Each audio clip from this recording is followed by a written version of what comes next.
सभी मित्रों को प्रणाम। गायत्री महामंत्र परम पूज्य गुरुदेव को हम लोग प्रणाम करें।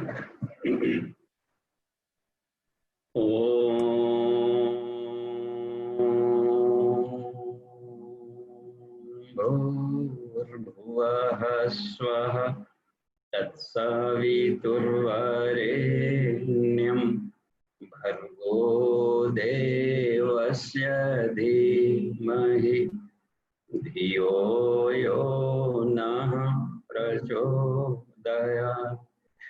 जी प्रणाम, सभी मित्रों को प्रणाम। देखिए, आज वेदांत दर्शन का हम लोग तृतीय अध्याय लेंगे और कुल 4 अध्याय है, इसलिए हम लोग सोचे कि उसको कम से कम 4 कक्षा लें। उसमें चूंकि हर एक में 4-4 पाद भी हैं, तो उसको उप अध्याय कर सकते हैं। चैप्टर्स मैंने भी अध्याय होता, पाद भी, जिसे तो पाद शब्द का प्रयोग किया है इन्होंने भी, पतंजल ने भी किया है अपने में। साधन पाद, समाधि पाद, विभूति पाद, कैवल्य पाद। तो इसमें हर फेज में कुछ एक नए सब्जेक्ट्स को प्रतिपादित किया गया, जो कि आम जनता को, आम भक्त को उन चिंतन परक समस्याओं से गुजरना पड़ता है, या दिमाग में क्या उथल पुथल चलते रहता है ईश्वर को प्राप्त करने में, या जीवन का अंतिम लक्ष्य है जो शांति और आनंद की प्राप्ति, वो अंतिम लक्ष्य क्योंकि वो ईश्वर शांतिमय है, आनंदमय है। और जहाँ भी हम लोगों को किसी भी क्रिएचर्स को सब शांति और आनंद के दिशा में दौड़ रहे हैं, और संतुष्टि कैसे मिल जाए, अथाह शांति जहाँ पर, और ऐसा आनंद की कभी समाप्त ना। तो उसी को मोक्ष कह दिया है। मोक्ष माने बहुत लोग घबरा जाते हैं कि हमको मोक्ष नहीं चाहिए। मोक्ष माने समझ लेते हैं कहीं और जाके आकाश में लटकने वाला कोई होगा, स्काई लैब, वहां जाएंगे तो मोक्ष कहलाएंगे, या स्वर्ग जैसा। त्रिविध दुखात अत्यंत निवृत्ति, जो त्रिविध दुख है, तीनों तरह का दुख, उससे हमेशा के लिए छुटकारा मिल जाए, उसको मोक्ष कहते हैं। दुख को बादल कहा गया है कि दुख का बादल आ गया। तो हर व्यक्ति के लिए चाहिए कि अपना शारीरिक भी कष्ट न रहे, मानसिक आत्मिक कष्ट न हो। साथ ही जो कहते हैं कि राम राज में दैहिक दैविक भौतिक तापा, राम राज का हो नहीं व्यापा। उन दिनों अकाल महामारी, ऐसा भूकंप ज्वालामुखी भी नहीं होते थे, और कहीं बाढ़ से भी लोग नहीं दबते थे। इन दिनों बाढ़ में ही भी लोग मरते हैं, ठंडा में भी लोग मर रहे हैं, धूप से भी लोग मर रहे हैं। तरह तरह के कीड़े मकोड़े आकर के अलग तरीके से परेशान कर रहे हैं, जिस पर आदमी का कोई नियंत्रण नहीं हो पा रहा है। इसको प्राकृतिक प्रकोप जैसे लेते, नेचुरल कलामिटी है। तो ये इसको अधिदैविक कष्ट कहा जाता है। दैवाधीनम जगत सर्वे, देवतागण सारे संसार को चला रहे।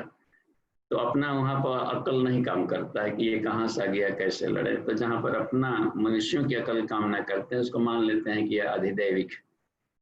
और एक और भी तरीका है, मनुष्य मनुष्य का दुश्मन बन जाता है, एक दूसरे से भय वगैरह चलना। ये तो ये भौतिक कष्ट भी होते हैं जीव जंतुओं द्वारा, कहीं क्रिएचर्स का। तो ये कष्ट उन दिनों नहीं थे, या तो उन दिनों जरूरी है कि कोई ना कोई सूत्र और सिद्धांत होगा जिसको लोग अपने जीवन में धारण करते थे। और उन दिनों एक बात मिलती है मानस में, इन सब सूत्रों, जो कि मानस सबके जन जन को प्रिय है इन दिनों, तो उसको भी पूज्य गुरुदेव ने लिखा है कि श्री कृष्ण चरित्र और श्री राम चरित्र है, यानी इन दोनों पर अधिक जनमानस को इसके यदि सही इंटरप्रिटेशन किए जाए तो अधिक शिक्षण दिया जा सकता है। फिर भी जो नए युग में वैज्ञानिक मनोभूमि के जो साधक आ गए हैं और जनमानस आ गया, इसके लिए उन्होंने उपनिषद में प्रज्ञोपनिषद लिखा, जिसमें आज के विश्व की सारी समस्याओं का समाधान। तो और श्री कृष्ण के दर्शन बताए गए गीता को भी कह दिया जाता है, ये सर्वोपनिषदों का, सारे उपनिषदों का सार्थक। और अन्य शास्त्रों के विस्तार में किया जाना, उसमें सब कुछ ही दिया हुआ है।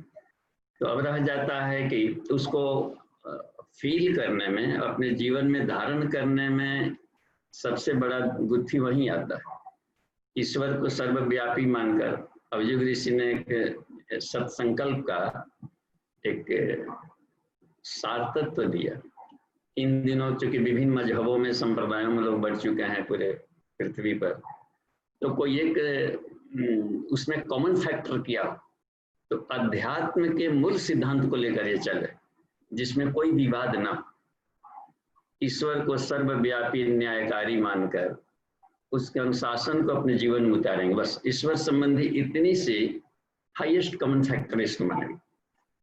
हर जगह है, कहीं भी है, कहाँ इसमें चाहे घर में रहें तो गृहस्थों के लिए भी बन गया, विद्यार्थी जीवन में है वहां भी पा सकते हैं, सन्यासी लोग भी कहीं हो, यहाँ वहाँ हर जगह, यहाँ वहाँ जहाँ तहाँ, मत पूछो कहाँ कहाँ, तो हर जगह है, यत्र तत्र सर्वत्र। तो ये सब लोग भी कहते हैं ईश्वर को सर्वव्यापी मानते हैं, आगे पीछे। और इसमें कहते हैं ये गायत्री महामंत्र का उर्दू में अर्थ होता है कि हम लोग अपने कल्ब को, अंतःकरण को, हाँ कल्ब का, हम लोग अपने कल्ब को मार्फत के चिराग से रोशन करें, यानी डिवाइन लाइट, आध्यात्मिक प्रकाश से प्रकाशित करें कि खुदा कादिर मुतलक है। कादिर मुतलक सर्वव्यापकता को कहते हैं। एक मुस्लिम प्रोफेसर से हमने पूछा कि ये उर्दू में जो युग ऋषि ने उसके अर्थ बताए हैं, तो इसका ये शब्द ऐसे है, उसको क्या होता है? तो एक मित्र थे, तो उन्होंने बताया कि वहाँ पर ओमनी प्रेजेंट को कादिर मुतलक कहा, उसको अच्छा वही हमारे गुनाहों को माफ करने वाला, मुसीबतों से बचाने वाला और हकीकी खुशियों की बुनियाद है। हकीकी खुशी कहते हैं आध्यात्मिक सुख। अभी भाई साहब आपका कैसे, अभी तो बहुत सुख है, हाँ खूब सुख हो रहा है, लेकिन जहाँ भी परिस्थितियां बदली, सुख दुख में बदल जाता है, तुरंत तुरंत उतर लेते हैं, तुरंत दिन में चहकने वाला चेहरा न जाने दिन भर में कितना बार उदास होकर के मुरझाए फूल की तरह चेहरा लटका के घूमते रहे। तो वो सुख नहीं कहा कि जिस तक से रूहानी सुख न मिले, वह हकीकी उसको कह देते हैं कि वास्तविक सुख हुआ है जहां पर कि अनिबाधे श्याम, ब्रेकलेस आनंद को, अखंड आनंद को कहा गया इसमें। तो हकीकी खुशियों की बुनियाद है, अय मालिक हमें तौफीक बख्श की राह निजात पर गामजन रह सके। निजात देखिए वहां पर भी है, सभी तरह के दुखों से हम छुटकारा पाए, वो टेक्निक हमें प्राप्त हो जाए। और इसमें आ गया कि इन दिनों क्या है, तो वेदांत में है, उपनिषद में ही वो क्लू बताया गया है कि इसको यदि हम पकड़ लें तो सभी तरह के दुखों से छुटकारा मिल जाएगा। और बिल्कुल तो उसमें सार्थत्व तो दिया गया है, संसार के सारे विचारों को अपना विचार माना है, सारे धर्मों को अपना धर्म वेदांत मानता है। तो वो वेदांत न माने, हमारे व्यवहार में आ जाए तो हम ईश्वर को पा लेंगे बस। तो अब देखिए इसमें आज 4 पाद लिया गया है तृतीय अध्याय में। तो फर्स्ट चैप्टर में इस जो कठोपनिषद पढ़े होंगे, उपनिषद के ही तर्क देते हैं इसमें, तो उसमें पूछा है नचिकेता के भी प्रश्न था कि मरने के बाद में आत्मा क्या होती है, कहाँ जाती है और क्या एक क्रम बनता है। तो वो एक प्रश्न था कि बड़ा गुत्थी की आज तक ये देवताओं मनुष्यों के लिए गुत्थी बना हुआ है कि क्या होता है मरने के बाद। तो इसमें इस गुत्थी को सुलझाया हुआ है, उसमें भी बताया कि कर्मफल के अनुसार बनती है व्यवस्था। श्मशान घाट पर जब लोग संस्कार कराए हैं, वैदिक कर्मकांड में देखिएगा, कर्मकांड भास्कर में, उसमें अंत्येष्टि संस्कार प्रकरण आता है उसमें। तो अंत्येष्टि संस्कार में अंत में जो ओम आयुर्यज्ञेन कल्पतकं स्वाहा, ओम प्राणो यज्ञेन कल्पतकं स्वाहा, इसमें हर एक को यज्ञ में बनाया गया है कि यज्ञ हो, एस्ट्रलाइज हो जाए हर पार्टिकल्स, ताकि वायुभूत हो, इन्हीं पार्टिकल से दूसरों का बॉडी बनना है। तो एक ऐसा नहीं किया जाएगा, उसको एस्ट्रलाइज नहीं करेंगे इन्हीं संसाधनों को, तो एक राक्षस मरेगा तो 1000 राक्षस और पैदा हो जाएंगे, रक्त बीज की तरह बढ़ जाते हैं। तो एस्ट्रलाइजेशन ऑपरेशन भी करता है कोई वैज्ञानिक चिकित्सक, तो हर उसके ऑपरेटर्स जितने उसमें काम में लाया हर बार एस्ट्रलाइज करता, इन दिनों कोरोना का ऐसा समय आया कि बार बार एस्ट्रलाइजेशन, जहाँ दुकान में दूध खिला ऐसे करते हैं, देखते एस्ट्रलाइजेशन की प्रक्रिया है कि कहीं ना हो। तो वो लाशों का जो पार्थिव शरीर है उसको निस्तार का सबसे बढ़िया तरीका कहा गया है जो भारतीय दर्शन में है, वायुभूत करना। और यज्ञ प्रणाली से, अग्नि से, वेद मंत्रों से, चूंकि बम्बार्डिंग किए जाते हैं मंत्रों का हर पार्टिकल पर उसमें, ताकि वो बिल्कुल वायुभूत हो जाए, शुद्ध हो जाए। और लंका युद्ध के समय में भी जितने असुर मरे और सब मरते गए, तो उनका देखिए दाह संस्कार करना वैदिक रीति से वहां संभव नहीं हुआ सबके लिए। तो राम जी को चूंकि ले आना था त्रेता भय सज्जु की नाई, तो वो तभी संभव है जबकि उस तरीके की बॉडी दूसरों को फिर न मिले, क्योंकि आत्मा तो सबकी पवित्र होती। अब रह गया कि जैसा उसको मशीन मिला, बॉडी सिस्टम मिला, मन बुद्धि अहंकार, जब इसको शुद्ध नहीं किया जाए तो जहां भी रहेगा फिर वही अशुद्धता ही करेगा। तो इसलिए आकर उन्होंने वाराणसी में लगातार 10 अश्वमेध यज्ञ किए थे, उसको आज 10 अश्वमेध घाट कहते हैं। इसी तरीके से ये हमेशा ये प्रकरण चलता रहा है, और वो भी अनेकों वाजपेयी यज्ञ कराते रहते थे, और वहां भी राष्ट्रीय यज्ञ करवाए थे कृष्ण ने भी। ये यज्ञ प्रणाली क्या है, एक वैज्ञानिक पद्धति है जिसमें कि मेडिसिनल साइंस को भी जोड़ा जाता है, औषधि विज्ञान भी डालते हैं कि चिराइन सी गंध ना आवे उसको लाश को जलाने से, तो कुछ मेडिसिनल औषधि भी डालते हैं, स्वाहा शकल भी डाले जाते हैं। अग्नि विज्ञान भी उसमें रहता है कि रेडिएशन साइंस आता है कि कितने टेम्परेचर पर आएगा तो बिल्कुल ही प्लाज्मा में जाकर को बदल जाए। तो जब लपटें उठती है तो 400 से 500 डिग्री टेम्परेचर उसका रहता है, तो उसमें प्लाज्मा, नेचर के प्लाज्मा भी बदल सकता है, ताकि वो उसको वो वहां तक पहुंचाने की व्यवस्था टेम्परेचर देते हैं। साथ ही में वेद मंत्रों का जो प्रयोग किया जाता है, मंत्र विज्ञान, तो ये मंत्र विज्ञान उसको तो हिला के रख देता है। दैवाधीनम जगत सर्वे और मंत्राधीनम च देवता, मंत्र ही वेद तरंगे हैं ये सब, अभी तरंगों के माध्यम से सारी सृष्टि चल रही है। तो ये ध्वनि के विस्फोट के द्वारा उस सब कितनी वैज्ञानिक प्रक्रिया थी। और शून्य आया है तो यहाँ पर कुछ जमीन को लूट करके मत जाए, क्योंकि आने वालों के लिए जमीन खाली रहे, तो तभी संभव है जिसको हम वायुभूत कर दें। और उस ऊर्जा को तो निस्तार का सबसे बढ़िया तरीका ये माना गया है भारतीय शैली के जो किए जाते हैं। तो यहाँ इसलिए बात की जा रही थी, ये बीच में कहा जाता है मरने के बाद कोई स्वर्ग जाता है, नरक में गया, जमराज मार रहा है, वो कर रहा है, स्वर्ग में उत्तरायण है, दक्षिणायन है, पितर, ये क्या अलबल इसमें सामान्य आदमी नहीं समझ पाता। आज हम लोग उसी पर चर्चा करेंगे। ये 3rd चैप्टर का अध्याय का प्रथम पाद में यही लिया है कि मरने के बाद जो ऊर्ध्वगति होती है, तो किसी को उसमें 2 तरीका बताया। जो ऐसा योगाभ्यास कर रहे हैं, अनाशक्ति पर जीवन जी रहे हैं, आध्यात्मिक जीवन शैली अपनाए हुए हैं, और ज्ञान कर्म भक्ति के द्वारा कहें या जो तरीका हो, अपने आप को बिल्कुल ही जो शुद्ध करने के क्रम में लगे हैं, तो अत्यंत रिफाइंड स्टेट जब हो जाएगा, 5 कोषों को यदि वो रिफाइंड कर लेते हैं तो उसमें ब्रह्म से साक्षात्कार है। तो ऐसे लोग कहा कि अर्ची मार्ग से जाते हैं। उत्तरायण का भी एक क्रम, विश्व पितामह उत्तरायण की प्रतीक्षा करते रहे, सरसैया पर पड़े हुए, जब चाहते थे तभी विलीन हो सकते थे, स्वेच्छा मृत्यु पा लिया, लेकिन फिर भी उत्तरायण का प्रतीक्षा कर रहे थे। इस पर पूज्य गुरुदेव ने एक जगह लिखा है, अपना टिप्पणी लिखा है, क्योंकि उपनिषद कहता है कि जो जहां भी मरे, कहीं भी मरे, तो ब्रह्म ज्ञानी कहीं भी मरता है, कभी भी मरे, उत्तरायण दक्षिणायन जब भी मरेगा, परब्रह्म चूंकि हर जगह वहीं विलीन हो जाता। तो ये फिर उत्तरायण दक्षिणायन का क्या इनका क्रम था कि रुके रहा। उन्होंने कहा कि शास्त्र वासना, वासना है एक, चूंकि अध्ययन शास्त्र वासना भी होती है। 3 तरह के वासनाओं को लिया है निषदों में। एक है लोक वासना, लोग क्या कहेंगे। अब कि देखिए सब कोई चाहे वो है, परंपरा जो चलती है सड़ी गली, उसको भी लोग बदलना नहीं चाहते कि हम अपना पार लगा दें। मृतक भोज हुआ, दहेज प्रथा हुआ, और भी तरह तरह के ऐसे आ गए हैं जो कि इन दिनों नहीं चल पाता है, या उसको ट्रेडिशनल है जो इन दिनों अवैज्ञानिक है नहीं है, तो नाटक का भूत पलित बहुत तरह के ऐसे हैं, तो वो उसमें बहुत लोग फंस जाते हैं उसमें करने का। तो उसकी वैज्ञानिकता नहीं मालूम रहने से बेचारे उसको, उस ट्रेडिशन को वैज्ञानिक रूप नहीं दे पाते। ये लोक वासना कहलाता है। भले कष्ट हो रहा है लेकिन प्रचलन में बहते रहना वैसे ही। घर में बेचारे को अपना मेंटेनेंस के लिए पैसा नहीं है ठीक से, फिर भी शादी विवाह में लोग क्या कहेंगे, ऐसा नहीं हुआ, बैंड बाजा नहीं हुआ, वो नहीं हुआ, इतना चढ़ावा नहीं दे, बेचकर, जमीन बेचकर, धन बेचकर ये करना, ये सबको उन्होंने कहा कि इसलिए कि ट्रेडिशन तो परंपरा के अनुरूप में बंधे रहते हैं, उसी में डूबते हैं, कलपते हैं, रोते हैं, कर्ज भरते हैं। तो यह तभी संभव बन पाता है बहादुर लोगों को, जो कि उस ज्ञान को प्रैक्टिकल्स में लाता है। तो यथार्थ ज्ञान रहेगा, एब्सोल्यूट ट्रुथ, तभी बात बनती।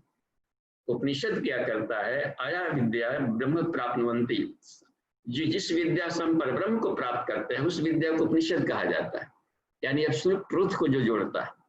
तो अब उसमें बताया गया है कि शास्त्र वासना उनके दिमाग में आ गया था कि उत्तरायण से जाता है आदमी तभी मोक्ष पाता, तो ये दिमाग में गांठ बन गई थी। तो इसके चलते वो विचार पड़े रह गए।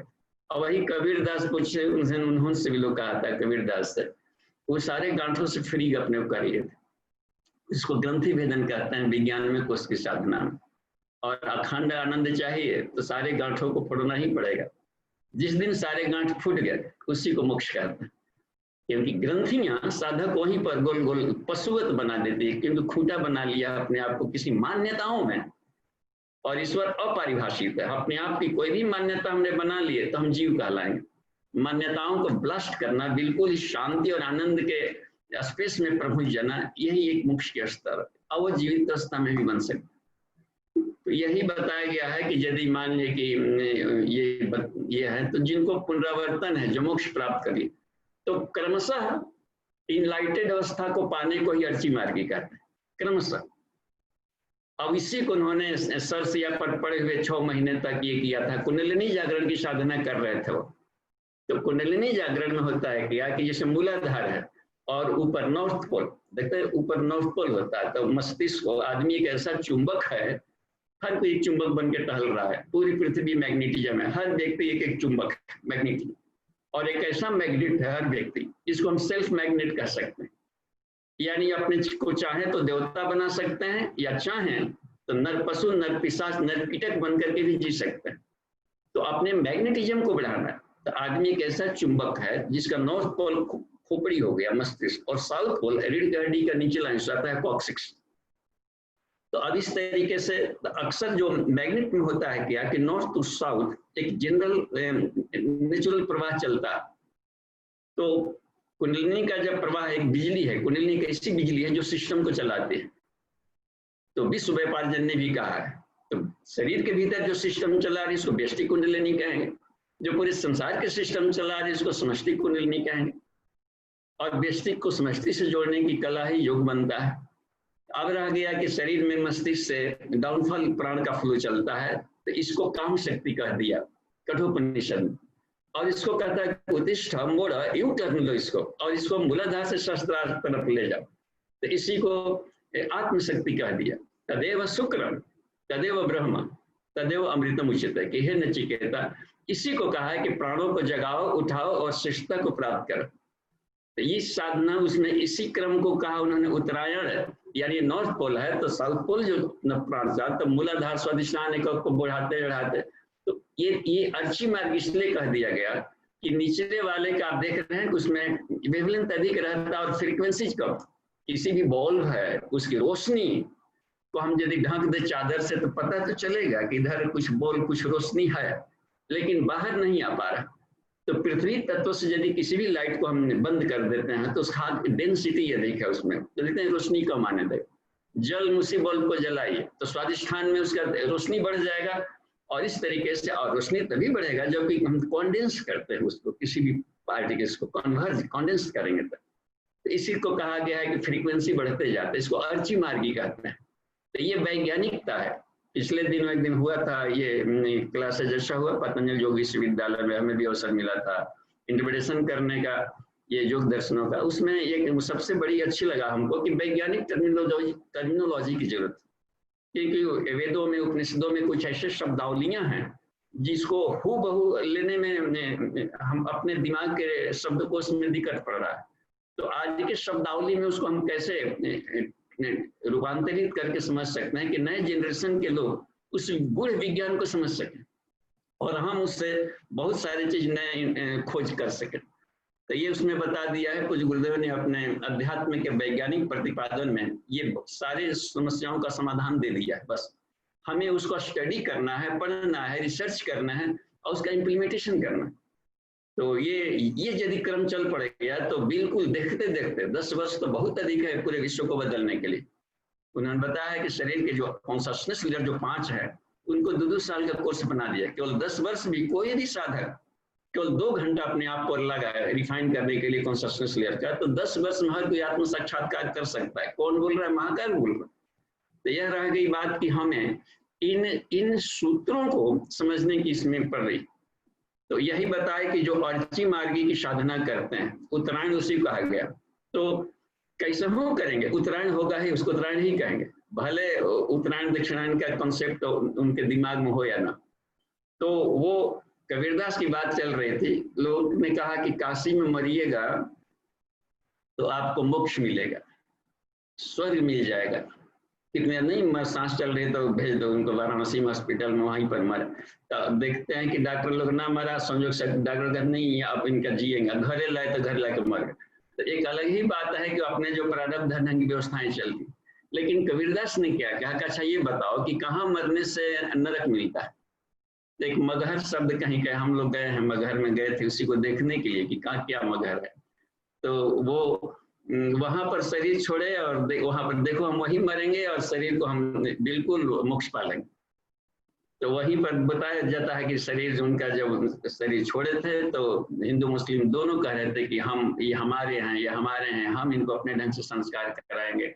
मरणोत्तर संस्कार जो होता है उसके बाद वाला, और दैहिक हम कब्र बनाएंगे तो नहीं, हम उनको समाधि बनाएंगे। ये चल रही थे। तो गए लोग लेने के लिए, लड़ झगड़ा करके तो देखा कि फूल बना हुआ था, चादर थे नीचे फूल, अब फूल में आधा आधा बांट लिए। तो हमने देखा वहां पर कि कबीरदास का समाधि बना हुआ है, इन लोगों ने समाधि बना दी और बगल में सटे ही उनका एक ये है एक कब्र है, तो वहां भी चादर पर, दोनों जगह जाके हम लोगों ने प्रेयर किया।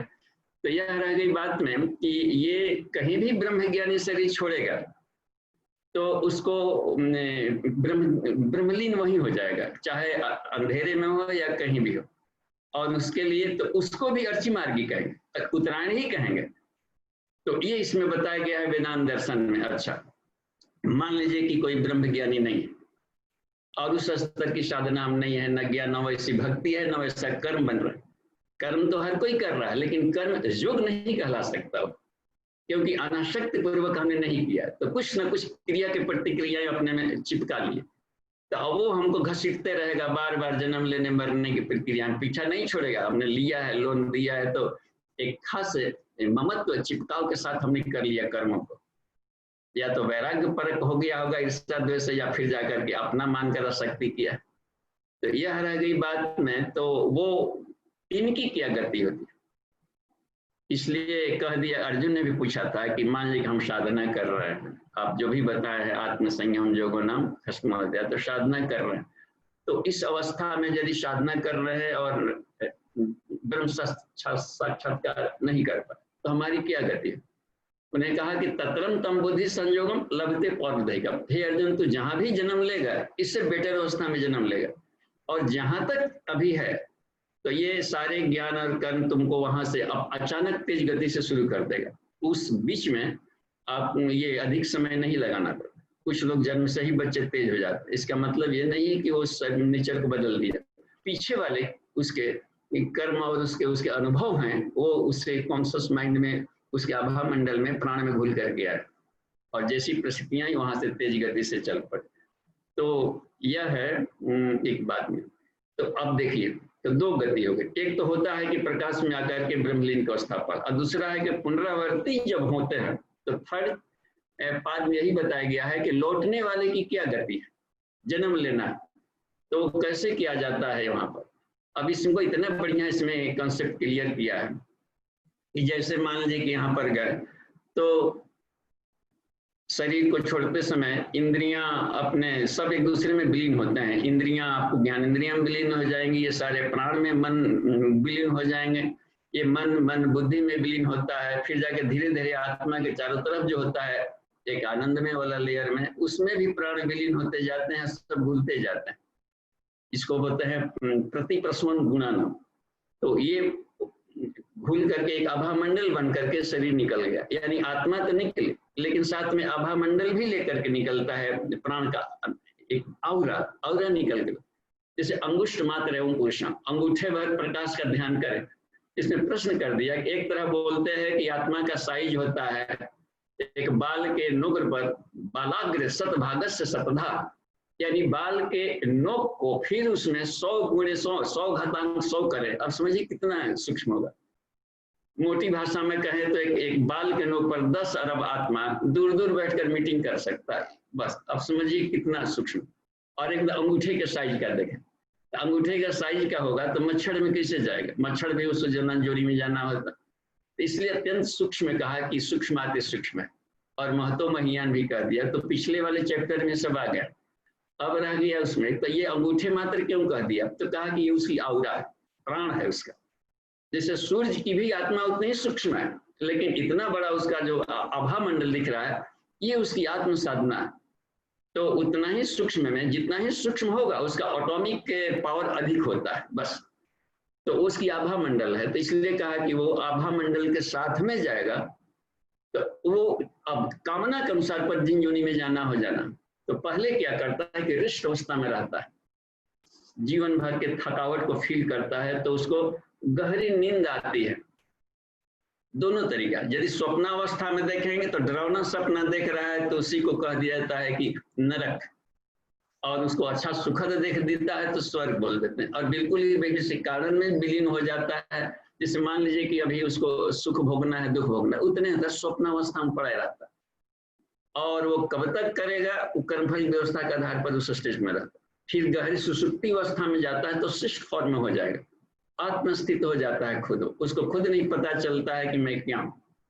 और उस फॉर्म में अब वो बादलों में जाकर श्रद्धा में घुला, और बादलों में जाकर, क्योंकि हर कोई श्रद्धा संवेदना देते रहता है, तो ये उसको, इसलिए मरणों के बाद श्राद्ध कही गई, श्रद्धा संवेदना, ये भी उसको कंपेल करता है। तो श्रद्धा एक तत्व है, उस श्रद्धा तत्व में उसको कैरियर का काम करता है।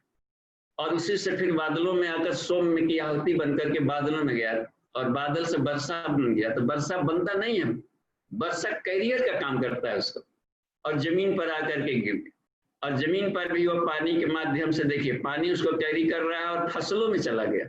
उसको अभी तक से मालूम नहीं है कि हम कोमा में कहाँ कहाँ जा रहे हैं। और उसके कर्मफल की व्यवस्था उसको वो अदृश्य रूप से सूक्ष्म रूप से काम करा रही है। वो ईश्वरीय समष्टि चेतना उसको अपना काम कराती है, जो सृष्टि ऑटोमेटिक बना दिया है। ये सृष्टि चक्र की स्वसंचालित प्रक्रिया एक वैज्ञानिक पुस्तक है कुछ गुरुदेव का, उसको पढ़ेंगे तो इसमें उसकी एक अनुशासन व्यवस्था सृष्टि में काम करते हैं। उसी को ईश्वर कहा जाता है, उन्हीं की शक्ति को ईश्वर कह देते हैं। और अब देखिए उस प्रक्रिया में ऑटो सिस्टम से जा रहा, फसल में गया, धान वगैरह ब्रीही बन करके उसमें मान ली कि लटका है, चावल में या गेहूं में, किसी मान ली कि अन्न में आ गया, बस। अन्न भी जीवनी शक्ति कहलाता है। तो उसको भी प्र जुड़ा, प्राण भी देखते हैं, प्र में अन्न जुड़ा हुआ है। तो ये होता है कि प्राण का वो कंडेंस रूप है, बहुत सूक्ष्म पार्टिकल में, और चावल धान के माध्यम से घर में आ गया। तो जहां जन्म लेना है, घूमते घामते वहां पर पहुंच गया।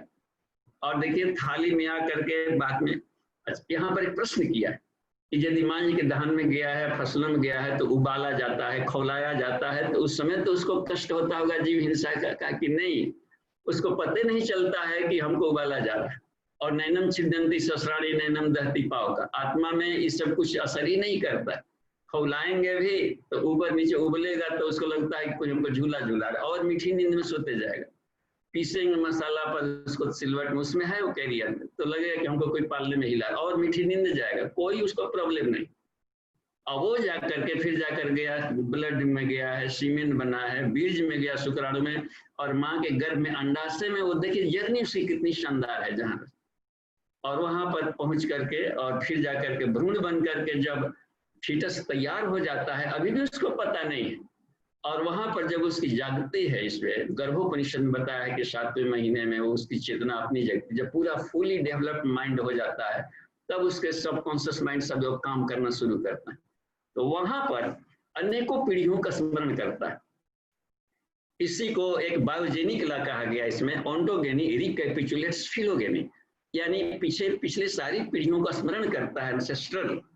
तो इस तरीके से वो उसके ग्राफ निकाले हैं वैज्ञानिकों ने भी कि हर 3 सेकंड में उसके ग्राफ बदल जा रहे हैं। यूरोग्राफ कहीं निकाला होगा किसी यंत्रों से, तो उस तरीके से पाया वहां पर कि 3 सेकंड से फिर 84 लाख से गुणा करने पर 9 महीना 10 दिन के आसपास हो जाता है। तो इसका लगा कि वो 84 लाख योनियों, देखिए कितने ऋषि लोग थे, वो सब जान गए, कितने वैज्ञानिक थे सब। तो उसमें से कुछ स्मरण करता है कि इनके लिए जिए थे, किनके मरे थे उस जन्म में, उस जन्म में क्या कर, और देखता है कि जिनके लिए हमने जिया, पाप पुण्य किया, वो सब लोग हमको भूल चुके हैं, सब मगन है अपने। तब सोचता है कि अरे यहाँ पर हम समुद्र में कैसे आ गए। अम्नियोटिक फ्लूइड होता है ना गर्भाशय में, तो अब उसमें देखता है कि हमको समुद्र में कौन फेंक दिया। तब वहां पर देखता है कि हमारी जर्नी कैसे आई। अब कहता है कि हे भगवान, एक बार समुद्र से निकाल दो, कैसे हूँ एनी हाउ, बस अब हम ज्ञान की साधना करेंगे। और ये जो है ना, ये रेहन की प्रक्रिया पिसने की तरह चक्की में, इससे हम निकल करके फ्रीडम का जीवन जीना चाहते। तो अब वहां पर संकल्प तो लिया, और फिर जाकर जद्दोजहद जैसा संकल्प होता है, प्राण अपना नेचर बदलता है, जद्दोजहद उसी में से निकलता है। जब बाहर निकल जाता है, प्रसवित हो गया, खुद भी पुरुषार्थ करता है काफी उसमें से, और बाहर जब आ जाता है तो देखिए पालने में ब्रह्मलीन अवस्था में रहता है, कभी मुस्कुराता है, कभी हंसता है। तो उस समय भी मेमोरी के माध्यम से वो उसके आते रहते थे, और एक निश्चल सा उसमें भाव रहता है। अच्छा, अब उस क्रम में धीरे धीरे फिर जाकर माँ का मिल्क फीडिंग होगा। अब जिससे जैसा फिर इनका संस्कार, इनकी सोच, ऐसा मिल्क फीडिंग फिर धीरे धीरे वो करके तो बाहर के उसको नशा आने लगता है माता पिता के संस्कार ज्ञान बुद्धि से। वही मदालसा जैसा यदि फीडिंग मिले तो, और उसका फीडिंग अलग टाइप का होता था, क्योंकि जो भी बच्चा हमसे जन्म लेगा दोबारा दूसरी माँ के कोख से जन्म नहीं लेगा, या नहीं लेगा करके भी दिखा, क्योंकि वो तो पवित्र आत्मा है, लेकिन उसके जितने भी माइंड सिस्टम सब देने हैं वो हम बाहर से मिलता है, माता पिता देते हैं, आत्मा को नहीं जन्मा सकते। उसमें एक बात बनी है ना, न जायते मृत्यवा कदाचित, बस नायम भूतवा भवितावा न भूयः, न वो कभी किसी को उत्पन्न करता है, न आत्मा को उत्पन्न कर सकता है। तो सिर्फ उसको खोल मिला है, वहां पर एक बॉडी सिस्टम मिला है, ब्रेन मिला है, वैसा तो जैसा उसको दिया जाएगा संस्कारित से उसके ढंग का उपयोग कर लेता है। पालने में बोलती थी मदरसा के शुद्ध हो सी बुद्ध हो सी निरंजन हो सी, देखिए किस भाव से उसको खिलाती थी कर, संसार माया परिवर्जित हो सी, संसार माया जिसमें का तेज, इसको छोड़ो, संसार स्वप्न निद्रा और मादालसा वाक्यम उवाच पुत्रम। तो यह रहेगी बात में, तो जैसा फीडिंग मिला कर। अच्छा, धीरे धीरे उसका नशा चढ़े तो भूल जाता है कि हम क्या क्या संकल्प लिए। अचानक सडन यदि मान लीजिए किसी सत्संग में बैठा हुआ है और शुद्ध आध्यात्मिक ज्ञान मिल रहा है, तो उसको ये ज्ञान फिर बम्बार्डिंग करता है, अरे होश आता है उसको, और तुरंत चाहे रत्नाकर डाकू है तो ब्रह्मश्री वाल्मीकि बदलने में देर नहीं लगती। कि कितना जुनून पूर्वक वहां पर लिया गया संकल्प में। चाहे वो डाकू, वो क्या बोलते हैं, वैश्यागामी विलोमंगल संसूरदास बनता है, देखिए तो वो यूटर्न तब आते हैं ना जिसके जानते, वो कहीं ना कहीं पर ये बनता है। तो ये क्रम बना दिया गया है, ये आपको 3rd चैप्टर्स में इसमें ये रह गई है बात करने का। इसके बाद वाला जो अगले चैप्टर्स है आज की कक्षा में, उसमें रह दिया है कि जो मेडिटेशन का क्रम, तो मेडिटेशन में क्या होता है, तो उसमें सब बता गया कि जागृत अवस्था, स्वप्न अवस्था, और ये सुसुप्ति अवस्था, तुरीय अवस्था। तो ये मेडिटेशन के आधार पर हमारी प्रगति बनते जाती है, क्लीन होते जाते हैं भीतर के वो। तो वो जब होता है अपने नाड़ियों के भीतर में, जब प्राण अशुद्ध रहता है उसमें सपना में जाते हैं, तो भीतर ही भीतर आदमी देखता है, लेकिन एक नया संसार बना करके उसमें कुछ और करते रहते हैं। क्रिएशन तो उसका अपना गुण है, बायोप्लाज्मा, तो उसके द्वारा बना लेगा चित्त के माध्यम से ढेर सारे संस्कार। सुसुप्ति अवस्था में बता दिया है कि अपने आत्म स्थिति में चला जाता है। तो ये क्रम बताया गया है। तो पीछे हम लोग मुंडकोपनिषद, ये मांडुक्यो देख लिए हैं, मांडुक्यो में इन अवस्थाओं का बढ़िया से चर्चा है। तो ये उसमें लिया गया यहाँ पे दूसरे फेज। तीसरा जो इसमें पाद है, तो तीसरे पाद में लिया गया है कि ये वेदों में भी अनेकों दिया गया है, ये सूर्य है, कर्तु है और ये चंद्रमा है। अच्छा, हम लोग देखें गृहस्थ वाला जीवन में अमुक देवता अमुक देवता अमुक देवता के पूजा पाठ, तो पूछा है कि ये एक ही ब्रह्म है या सब अलग अलग है। देखिए इससे भी बहुत सारा गुत्थी है, प्रॉब्लम। अब गाँव में देहातों में कहीं हम सब के जहाँ जिस मोहल्ले में रह रहे हैं, आप देखेंगे कि जो बेचारी श्रद्धालु महिलाएं हैं अपने, तो वो बेचारी को इतना तरह का पूजा पाठ पंडित जी हज कराए के बाद व्रत हो गया तो अमुक व्रत है, पर्व त्योहार आए गए और पूजा पाठ में भी लीन है बेचारी, कहीं न कहीं से गुडोलची गई हैं और घूमने तो गुडोलची भी मिल गया। अब सुबह सुबह में फूल तोड़ना, बोए नहीं तो वहां से परेशानी है, कमुक फूल लाइए। और पंडित जी बोल दिए हैं कि उड़हुल के फूल चढ़ाइएगा तभी जाकर दुर्गा जी खुश होगी। एक और हेडक पाल लें, उड़हुल कोई है नहीं, हम दुर्गा जी के कहाँ करें, बेचारे घूमते घामते कहीं से। अब पूरे में जाकर मॉर्निंग में सब कोई देखता है कि एक ही जगह है, कोई आश्रम में जाकर के बड़ा वाला तोड़ लाया, ही गया था कोढ़ी मिला, कोढ़ी ले जाए कि चलिए कुछ न कुछ से बेचारा था हमारा देवता खुश हो जाए कि कितने ये। तो ये है एक तो जो आचार्य होते हैं उनके जिम्मे होता है कि ये ब्रह्म बहुत जरूरी है कि उपनिषद हम अध्ययन करें और उस पर गांठ नहीं बांधने कहीं भी। उनको ये बता दिया जा सकता है कि इसके दर्शन और फिलॉसफी वो महत्वपूर्ण है, वो नहीं तो ये बात बन गई। अब जैसे पुरुष सूक्त में चढ़ा दिया जाता है तांबुल बसंतो आशीदाज्यम ग्रीष्म शरद, ये मंत्र बोल रहे हैं और चढ़ा रहे हैं तांबुल, पान का उसमें कोई शब्द ही नहीं है, कोई उच्चारण ही नहीं। तो सब्स्टिट्यूट अनेकों रखा गया, तांबुल पोगी फलानी, अब पोगी फलानी में सौंफ सुपारी लौंग इलायची सब आता है, अब नहीं सुपारी नहीं है तो दुकान पर से खरीद कर लाओ, वो करो, लगती इतना बेचारा परेशान हो जाता है। तो उसके हमें जाननी पड़ेगी कि इसमें बताया गया है कि देवताओं के जो नामकरण किए गए हैं, सूर्य चंद्रमा क्रतुम, और ये है स्त्री पुरुष, और आदि शक्ति में भी इतना नाम, नौ दुर्गा आता है तो नौ दुर्गाओं के अलग नाम है, शैलपुत्री और ब्रह्मचारिणी कुष्मांडा कात्यायनी। अब ये सब इतने नाम में तो अलग अलग रूप बना देने से जो भोले भाले साधक होते हैं वो बेचारे अंतर्द्वंद में पड़े रहते हैं कि अमुक देवी का हुआ ही नहीं, अमुक देवी का तो छूट गया। कितने लोग इसका बेचारे इसको व्यंग के रूप में भी ले लेते हैं कि आपके यहाँ तो अन्य कम्युनिटी के लोग कभी बोल रहे आपके यहाँ तो इतना करोड़ देवी देवता है, उसी में उलझे रहिए। तो ये इसमें हल दिया गया। क्या हल दिया गया है? एक ही ब्रह्म सभी रूपों में प्रकाशित हो रहा है, और ये जो बता दिया गया है कमुक कमुक देवता, ये हमारी डिमेरिट नहीं है, ये मेरिट है। ये हर कोई के मस्तिष्क के अनुसार कहीं भी ट्यूनिंग कर ले तो ब्रह्म को पालेगा। तो कितना बड़ा ही कमाल का रखा गया। एको देव सर्वभूतेषु गूढ़ः सर्वव्यापी सर्वभूतांतरात्मा, एक ही देवता, एक ही ईश्वर, सभी देवताओं के जो अलग अलग नाम लिए गए हैं उनके अंतःकरण में एक ही ब्रह्म झिल मिला रहा बस। तो यानी बहुदेववाद एकत्व में बदल जा रहा है। वही राम, वही ईश्वर, वही अल्लाह, वही खुदा, वही एक नूर पे सब जग उपजी। जब एक ही ईश्वर से सब उपजा है तो दो कैसे हो सकता है? एको ब्रह्म द्वितीयो नास्ति, इसमें कहा कि बस इसमें एक ही है। और उपनिषद में बता दिया गया है कि एक ही देवता, एको देवा, बस सर्वभूते से गुढ़ा, सभी जीवों के अंतःकरण में बैठा है। तो कृष्ण ने भी गीता में कहा, इसमें देखिए 9वां अध्याय, जैसे दूसरा तो सार है 18 का, एक सब्सट्रैक्ट पढ़ना है तो दूसरा पढ़, और 9वां और जो उसमें है राजगुह्य योग, राजविद्या, राजगुह्य योग, यानी हर पब्लिक उसको कर सकता है। उसमें कहें कि हे अर्जुन, उसमें समझा दिया है कि ये पचड़े में मत पड़ कि ये अलग है वो अलग है, सारा चराचर वो सब मेरा ही रूप है। कितना बढ़िया कहा कि अखिल विश्व का विश्व चराचर भगवंता, ऐसा कि सब मेरा ही स्वरूप है। अपनी रुचि के अनुसार कोई किसी की भी पूजा करता हो, देवता पितर किसी को भी कर रहा है, कहीं भी किसी ढंग से कोई किसी की भी पूजा कर रहा हो, सब हमें को आकर मिलता है। लेकिन वो भक्त यदि मन में एक गांठ बना लिया है कि ये देवता अलग है, शिव लोक अलग है, विष्णु लोक अलग है, तो अब उन्होंने लोकों में अपने मेंटलिटी के अनुसार हो जाएगा। लेकिन उसमें सदी यदि एकत्व हो तो किसी भी जगह देवता की पूजा करके वहां पहुंच जाएगा। वो तो सिर्फ पोस्ट ऑफिस के थे, कहाँ पर लेटर डाला, पहुंचेगा तो वहीं पर करने का, ऊपर में सब मिले रहते हैं। तो ये ज्ञान आपको हम सबको मिलता है यहाँ वेदांत दर्शन में ही मिलेगा। तो ये इस चैप्टर में रहा गया है, हर में एक ही देवता झिलमिला रहा है। अलग अलग कलर का बल्ब पहनने से क्या है, बिजली एक ही दौड़ रही है। यहाँ लग रहा है कि नहीं वो तो हीटर गया तो गर्म कर दिया, फ्रिज है तो गर्म कर दिया। तो ये रह गया पदार्थात्मक जो बाहर की उपाधि है।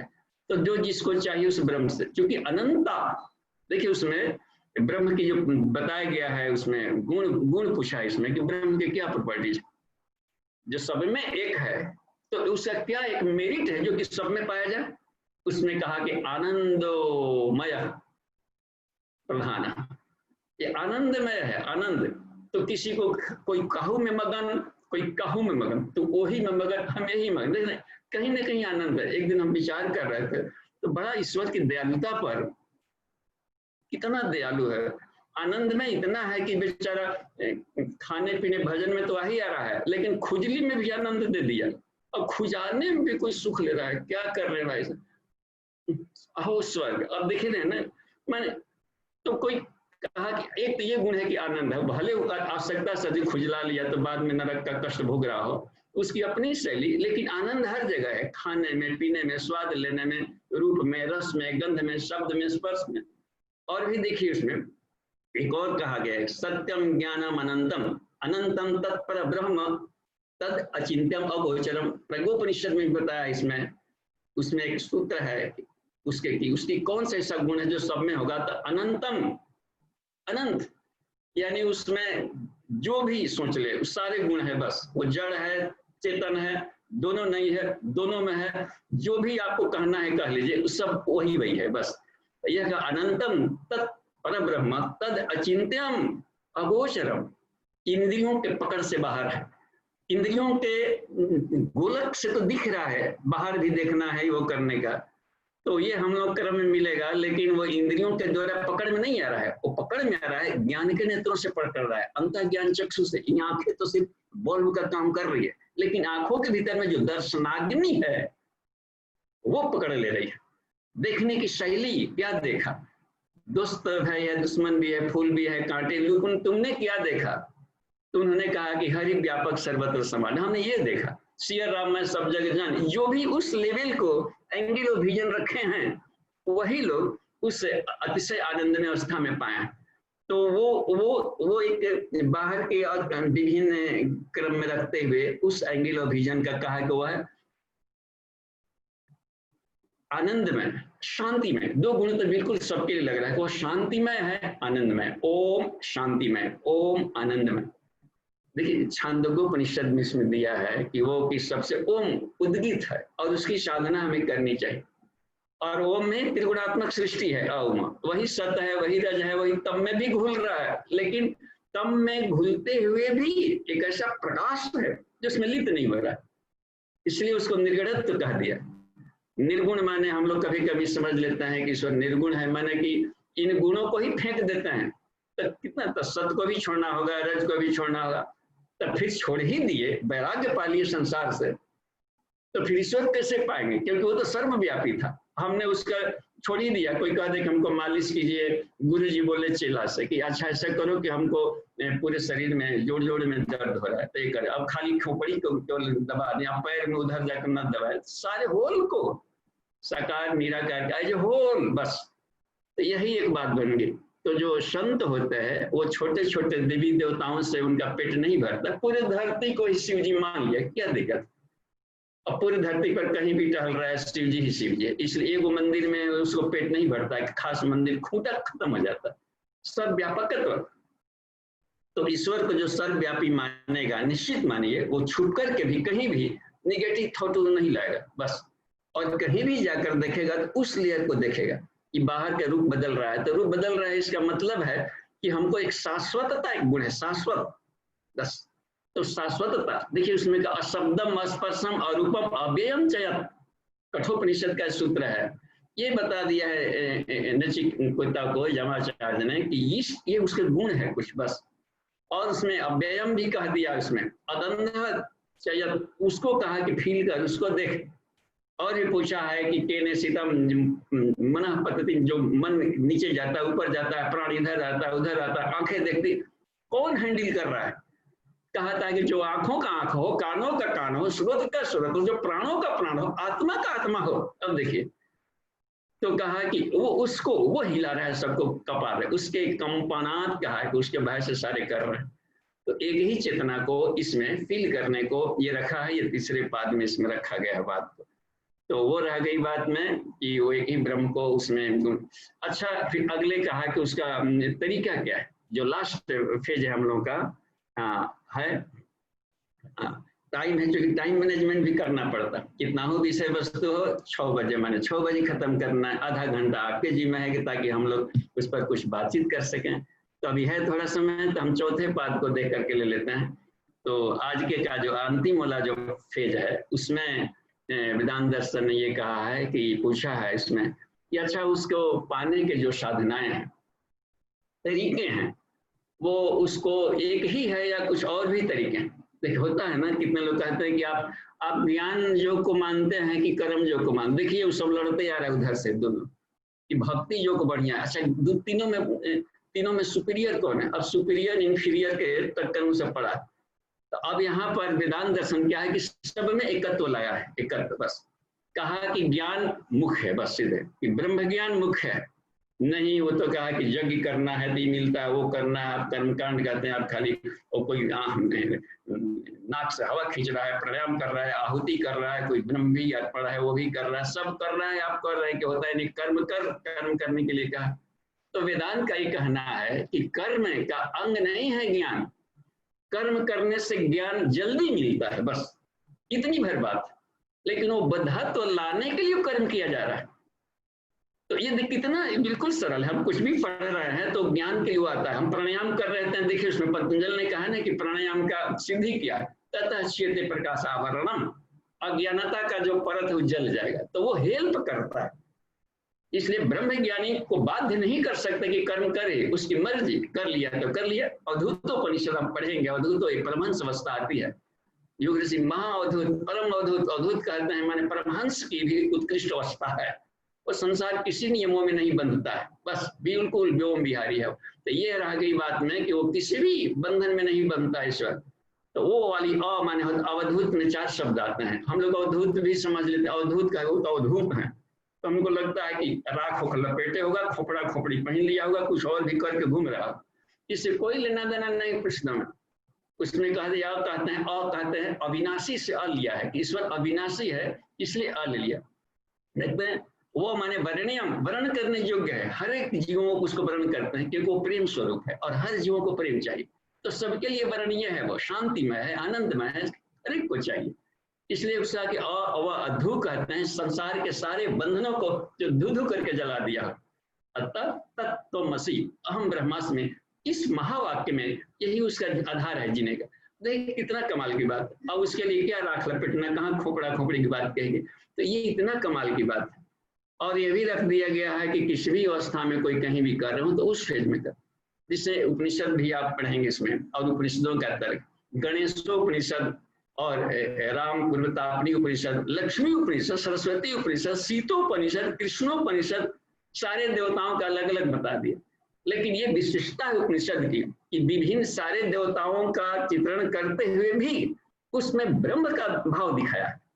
तो कहीं जन्माष्टमी में श्री कृष्ण की पूजा हो रही है तो आप यदि जाते हो, यदि वेदांती हैं और ये शुद्ध आध्यात्मिक हैं, तो उनको कृष्ण के भक्ति से विशुद्ध अध्यात्म को छूने वाला ज्ञान हमें देना पड़ेगा, ना कि कृष्ण को हटा दो ही करोगे तो पढ़ेंगे।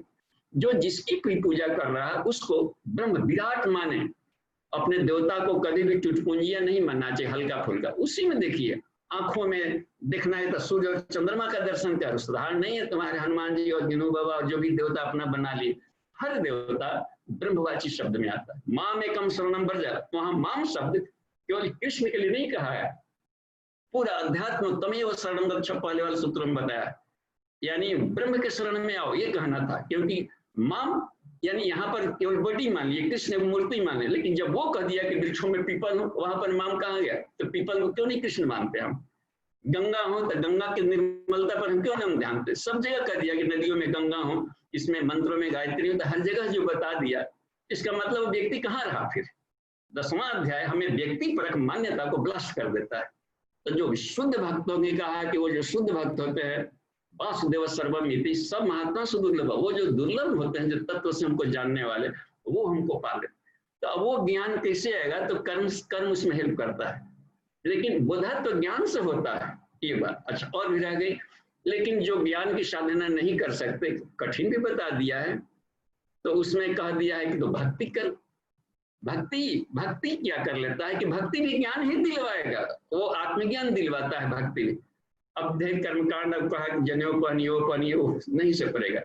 इसलिए गुरु जी ने गायत्री मंत्र को सबको दीक्षा देना है, सब गायत्री मंत्र साधना करो।